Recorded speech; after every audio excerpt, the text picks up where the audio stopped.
Hello, hi, it's Dr. Princess-Odilia.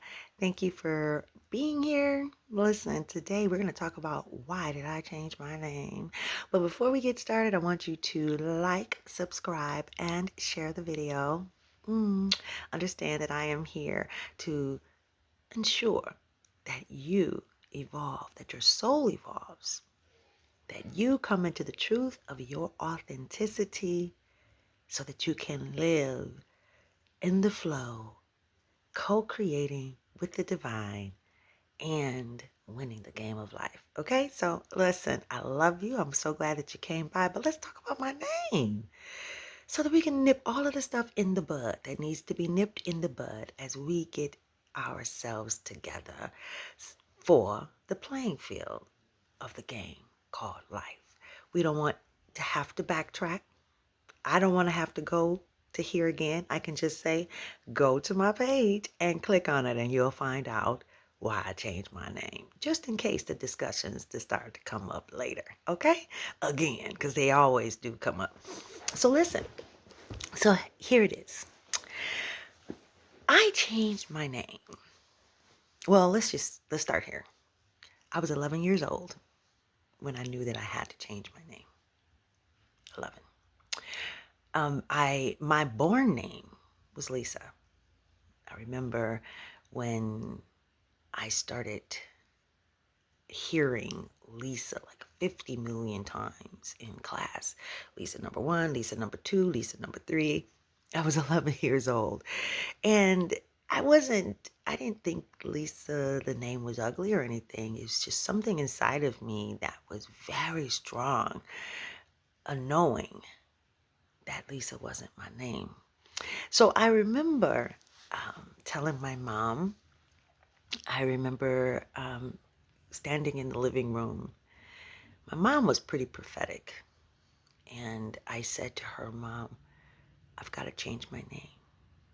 She chuckled a little bit and she said, what do you think your name is going to be?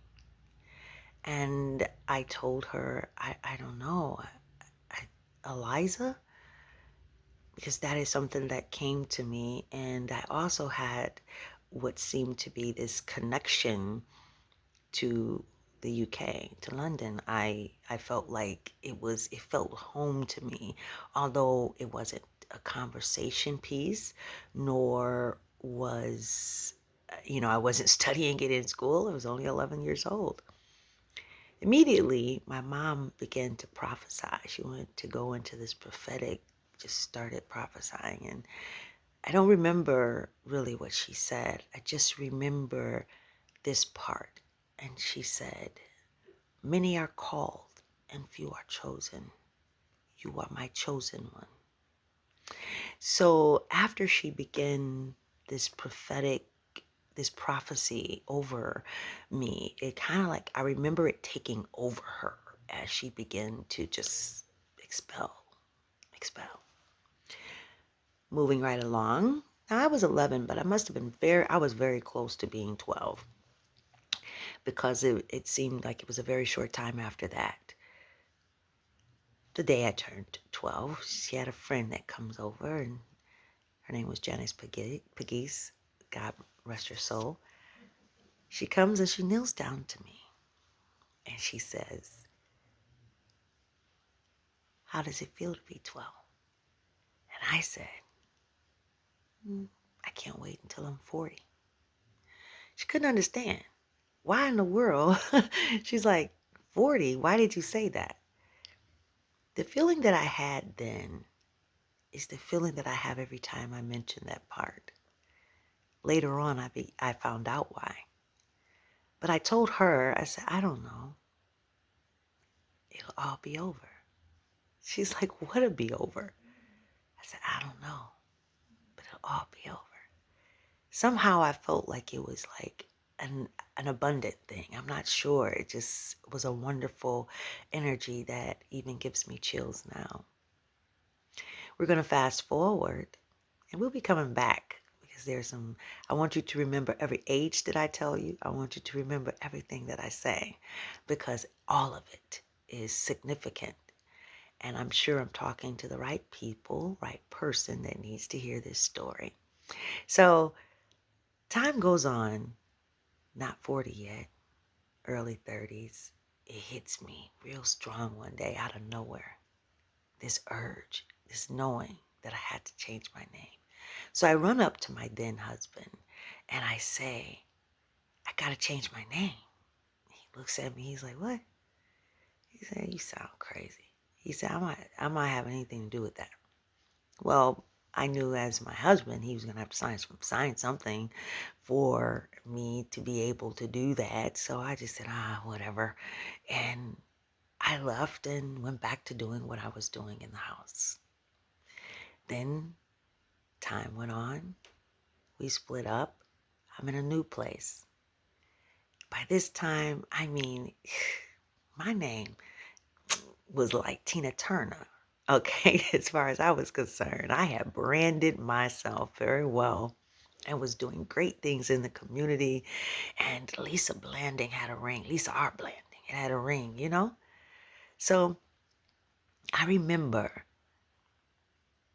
out of nowhere on a weekend, it hit me again like a ton of bricks. Boom. I gotta change my name. So I was kind of baffled because at this point, what are we doing? I had already written my first book, The Armor of God. I had some things, I had a staff, I had employees, I was on board. I mean, I was not, just somebody sitting off in the corner. I was not just somebody sitting off, what's all this stuff? I was not just somebody sitting off in the corner. I, this would not be a private thing. This is serious. All of a sudden, feeling a little embarrassed about the idea to even be put in that kind of position. Change my name for what? I don't need to do that. What is the point of me changing my name? So I got this feeling, had no one to have to answer to or anything. And I remember at this point though, I had definitely come to the point that I know that I want to be guided. I know that if my name was to be changed, that it had to clarify it was an identity of who I was called to be. I did know that because one thing I learned about the armor of God in writing the armor of God was about now I understand the basics of spiritual warfare and the power of your words, the power of what you call yourself. It's not just, I just called myself that. It means something. So I did know that. And so I go down, I'm going down to my office at home because it had to be the weekend because I went to my office every day through the week.